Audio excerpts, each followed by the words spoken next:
Welcome to the Music Nut Program. I'm John. Thank you so much for joining me today. And welcome to the latest edition of the Album War. On today's edition, we will have 3 albums, same title, different genres, released in different eras, battled out for the best album that is titled or referred to as the Black Album. Let's meet our contestants. First contestant released this album in 1980. They are, to this day, one of the great punk bands. They are still out there, still going strong. Released a strong album in 2023 called Darkadelic. I am talking about The Damned with their 4th album called The Black Album. This is a double album, which on side 3 had a side-long epic called Curtain Call. Side 4 at various times had live tracks that were recorded from albums Damned, Damned, Damned and Machine Gun Etiquette. This is where the Damned would really start expanding their sound.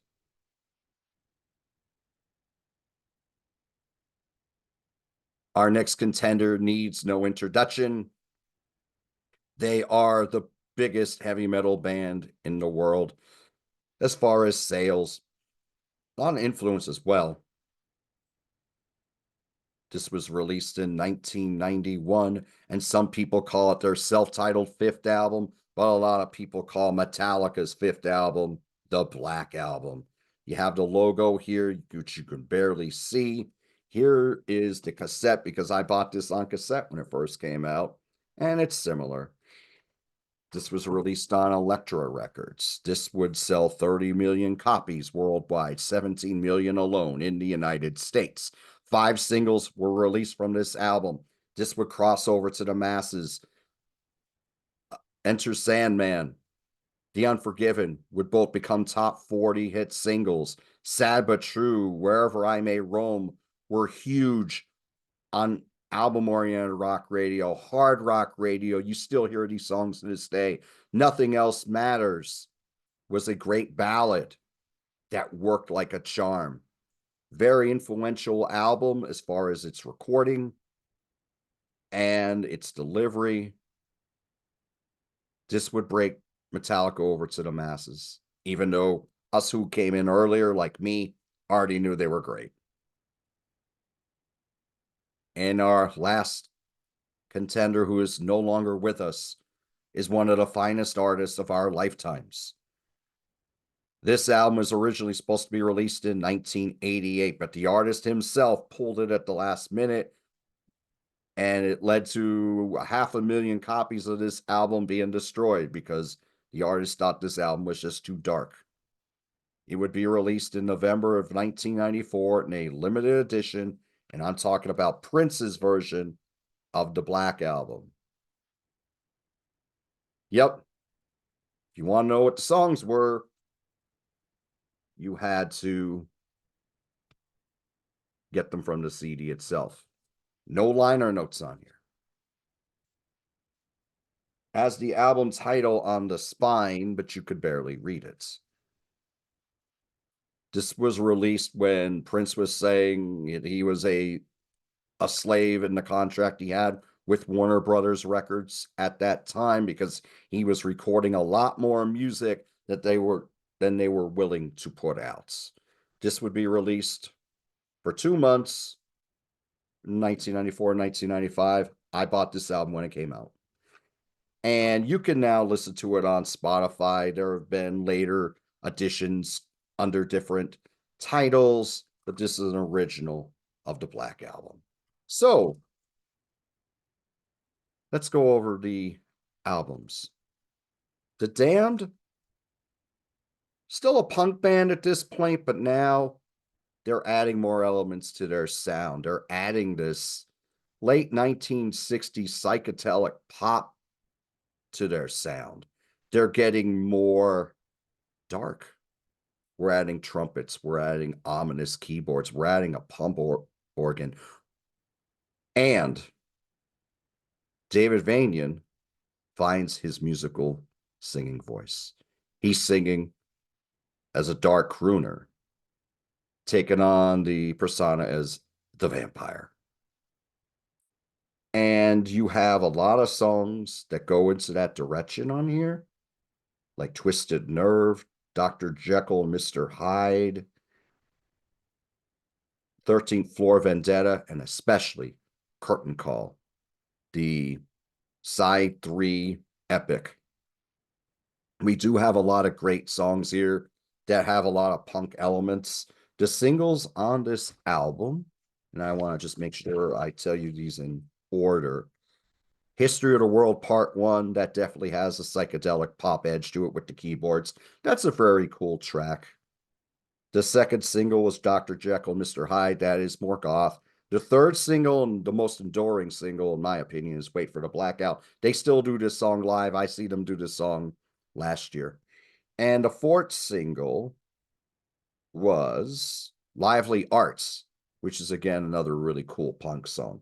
But this album is very consistent. They are going in different directions musically.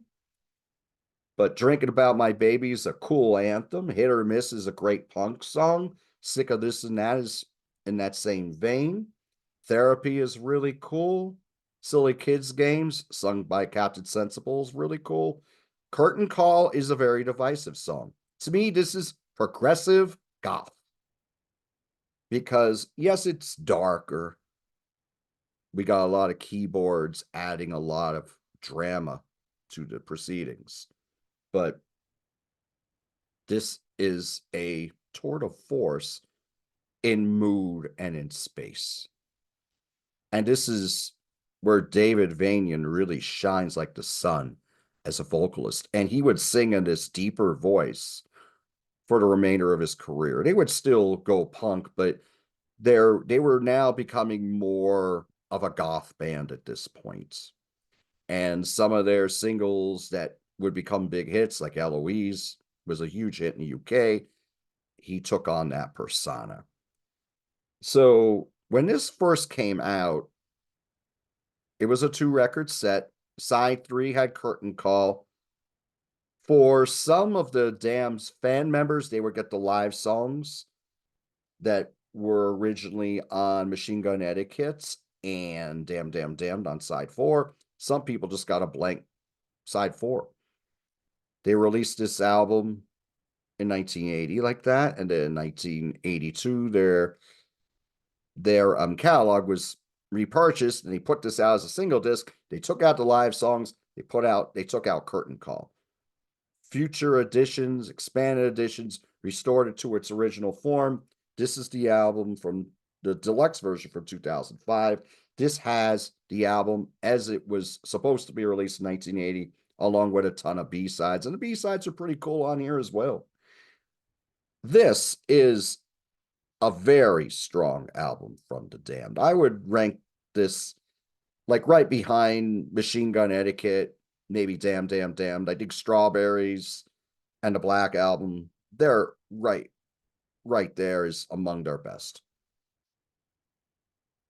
This album would hit number 29 in the UK. They never had commercial success. They were more of a a cult band in the States and the UK as well. I mean, but they have a very strong catalog and their music has endured quite nicely.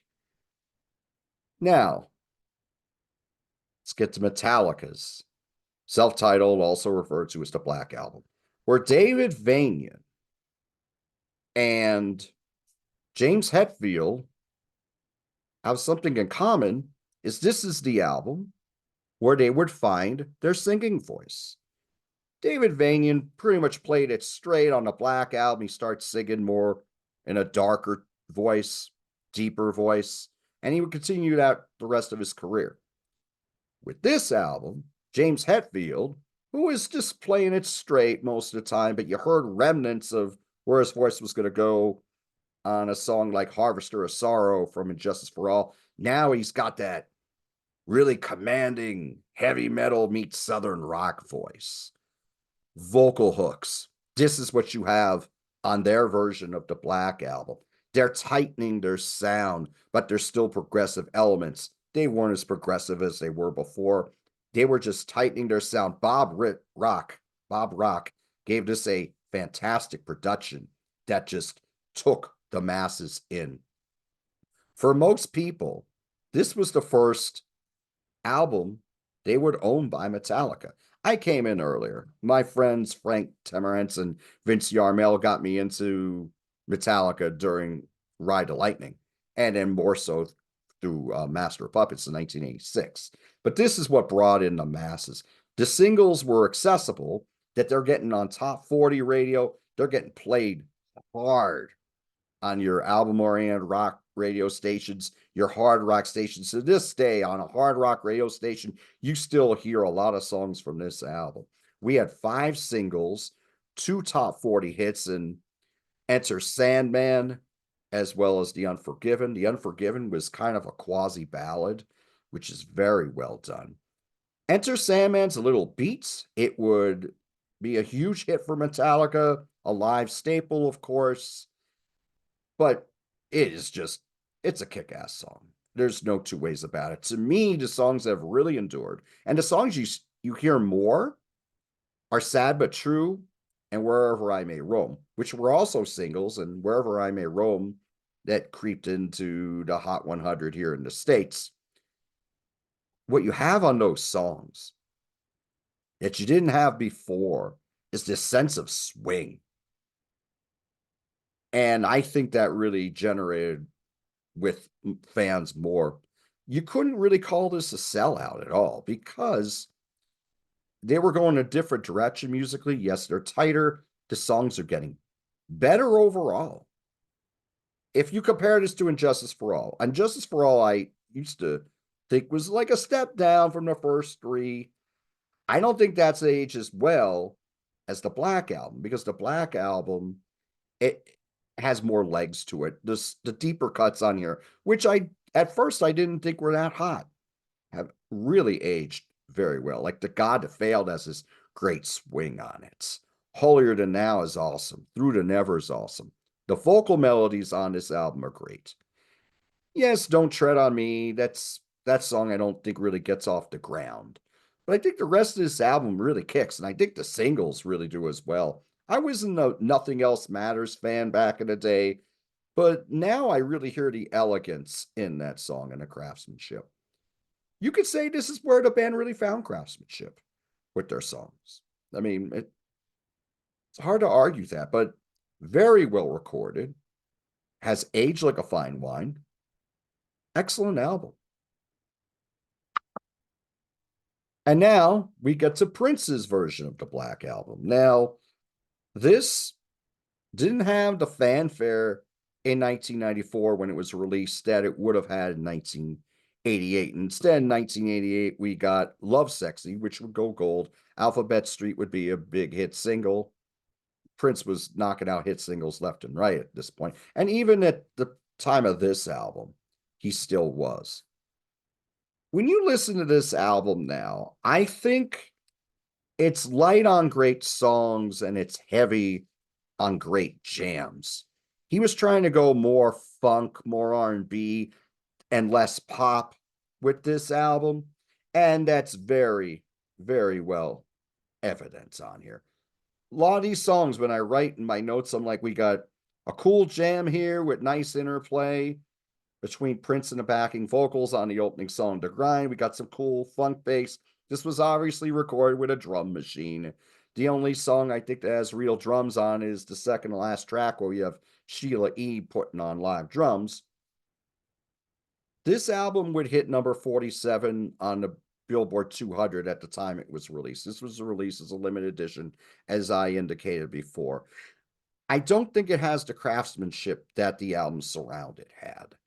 This came out 3 months after the album Come came out. Now, Come wasn't that strong, but there were some really cool tunes on here, like the single Let It Go and Pheromone and Papa. They were all really strong tracks. Here, there's not really great songs. There's some songs that are cool. It sounds great in the background. It's definitely something you could play at a party, no question about it. Cindy C was Prince's love song to Cindy Crawford. It's cool, but it really isn't a hook to it at all, but it's decent. Dead on It, we got a very funky and slinky bass line, some nice vocal hooks. We got some slashing guitar. When Two Are in Love is probably the closest thing you'd have to a single on here, but that was already released on Love Sexy in '88. It wasn't released as a single. And it's essential. It's not, it sounds more like a demo when you compare it to the original, but it's really cool. Bob George, very, very profane, very primitive. The guitars coming in and out. Last three songs are just really cool jams, particularly the instrumental Two Nigs United for West Compton. This is a kick-ass funk rock instrumental with a fantastic bass solo on it that works very well. Rock Hard in a Funky Place, as well as Super Funky Califragisexy. They're very Parliament, not only in their titles, but also in their delivery. More Parliament than Funkadelic. Funkadelic a little more on Rock Hard in a Funky Place because you got some cool guitar on there, but Super Funky Califragisexy is definitely more like a nod to Parliament. So on this album, I think there's decent songs, but they're not up to Prince's usual standard. If you listen to the albums that are around us, like Diamonds and Pearls, or the album with the symbol on it, or After This with the Gold Experience, those still had a lot of craftsmanship within the grooves. Here, this is more about jams. I mean, it's good. Again, you could play it at a party, but Prince has done a lot better than this, even many years after this was released. So, who would win the album war here, in my opinion? This is tight. A lot of you out there are probably like, oh, come on, Metallica kills here. No, let's backtrack a little bit.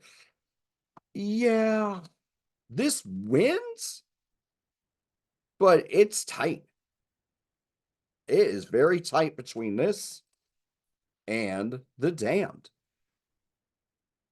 It's just that the highs are a little higher on this than the Damned's version.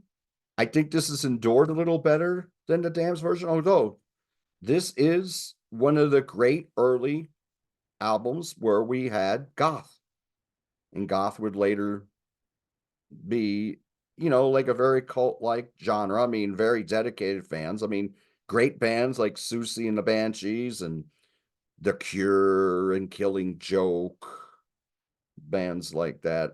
So very strong album is this one. I mean, and Curtain Call is a little divisive. A lot of people might say this wouldn't win because of Curtain Call, but I think Curtain Call is a very strong track. I would say this barely wins, though. It wins, but it's not decisive. It's close. So, what do you think of these albums that I'm talking about today? Are you a fan of The Damned? Do you like their earlier work? Or do you like their later work, which was more goth influenced? Do you own Metallica's Black Album? I'm thinking a lot of you did at one point or another. Do these songs still resonate with you? Do you still like Master of Puppets and Ride the Lightning more? Do you think this is the last great album they made? Do you like the albums after this more?